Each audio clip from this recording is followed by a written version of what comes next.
Hey, good morning to you. I want to share with you Ecclesiastes chapter 7 for just a minute. Ecclesiastes chapter 7, as I read what the preacher says, I see hints toward the New Testament. I see hints of Solomon realizing as much as people looked up to him, he realized that it wasn't of any good.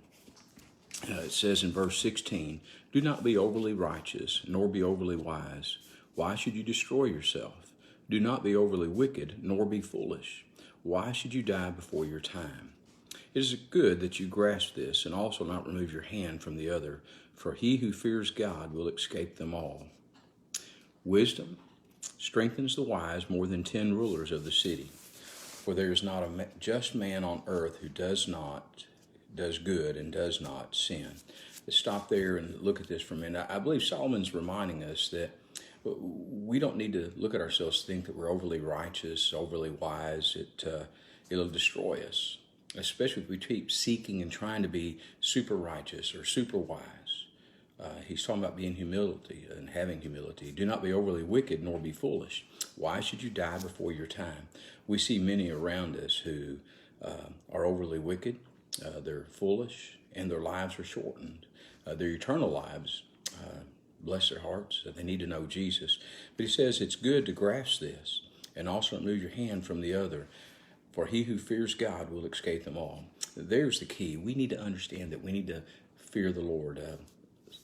It tells us in Proverbs, the fear of the Lord is the beginning of wisdom, and so we should do that. But he says wisdom strengthens the wise more than 10 rulers of the city.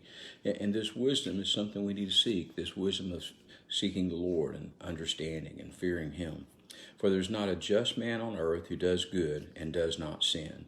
It kind of reminds me of what it says in the book of Romans, where it says all have sinned and come short of the glory of God. No matter how righteous you think you are, you're just a righteous sinner. No matter how wise you are, you're just a wise sinner.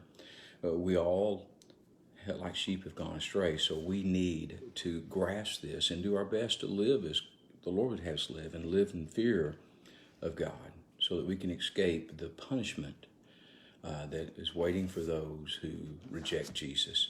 This day, I'll leave that. I just want to remind you, 8 o'clock, there's a men's breakfast at Iron Horse today. I invite you to come and join us. 8 o'clock, the men get together for a little fellowship and encouragement of one another.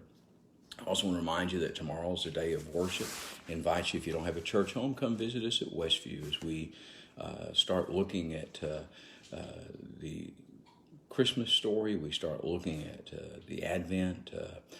We'll be moving our way through those, and we will talk about being wrapped in flesh in the morning. And so we invite you to join us, but wherever you go to worship the Lord. And know this as always, at Westview, we're here for you. And as always, God bless, and you have a great day.